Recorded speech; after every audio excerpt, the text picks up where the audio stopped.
Hello साथियों, क्या आपको पता है कि 10th एग्जाम के अंदर लॉन्ग क्वेश्चन मैथ में कौन से चैप्टर से बनते हैं ज़्यादातर। मैंने विगत 5 से 7 वर्षों का क्वेश्चन पेपर एनालाइज किया है और तब मैंने आपको ये वीडियो बनाया है कि किस चैप्टर से हमारा लॉन्ग क्वेश्चन ज़्यादा आता है। आइए इस वीडियो के माध्यम से समझने का हम प्रयास करते हैं। एक हमारा चैप्टर लिखते हैं मोस्ट इम्पोर्टेंट, जहाँ से लॉन्ग बनते हैं, जहाँ से लॉन्ग बहुत ज़्यादा बनते हैं, और एक ऐसे चैप्टर बनते हैं जहाँ से लॉन्ग बहुत कम बनते हैं। सबसे पहला चैप्टर एकदम मैं फास्टली बताऊंगा आपको ताकि समय ज़्यादा आपका बर्बाद ना हो। देखिए, एक चैप्टर है जिसका नाम है सरफेस एरिया। क्या नाम है? Surface area and its volume. Surface area and its volume मतलब पृष्ठीय क्षेत्रफल और उनके आयतन। पृष्ठीय क्षेत्रफल और आयतन से जो है ना लॉन्ग क्वेश्चन 100% बनता है। कैसा बनता है? 100% बनता है। यानी 5 साल में 4 साल मैंने लगातार देखे हैं। एक आध साल टफ क्वेश्चन आ जाते हैं लेकिन बनता इससे ज़रूर है। ये हमारा क्वेश्चन हो गया। लेकिन कई बार क्या देखा जाता है, ट्रिग्नोमेट्री से लॉन्ग क्वेश्चन का चांस उतने कम रहता है। ट्रिगो से छोड़ दीजिए, मैं एक और चैप्टर का नाम बताता हूँ, स्टैटिक्स मतलब संख्यांकिक, जैसे प्रायिकता हो गया। तो प्रायिकता इतना कम चैप्टर लो है कि इसका लॉन्ग क्वेश्चन आना बहुत मुश्किल हो जाता है।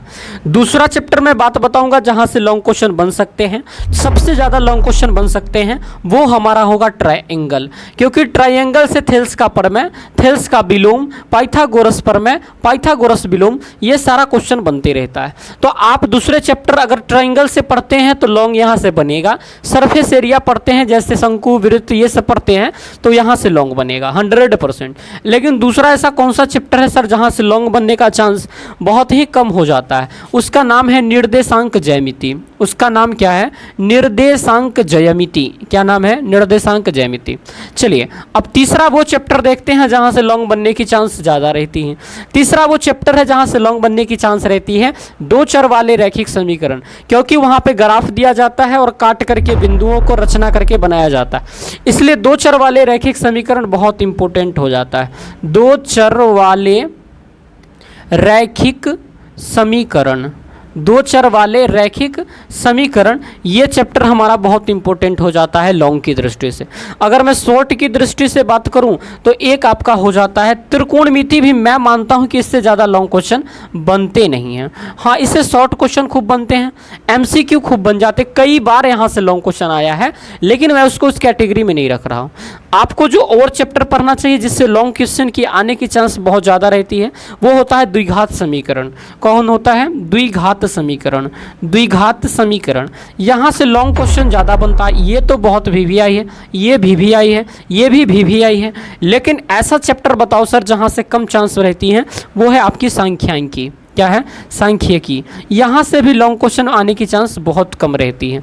लेकिन अगर मैं कहूँ कि फिर भी अगर इसमें हमको सब इंक्लूड करना हो तो इसको भी मैं इसमें इंपॉर्टेंट मान देता हूँ, सांख्यिकी, जिसमें हम लोग को पढ़ना पड़ता है माध्यम, माध्यिक, बहुलक, ये सब, इन सब चीज़ों के बारे में।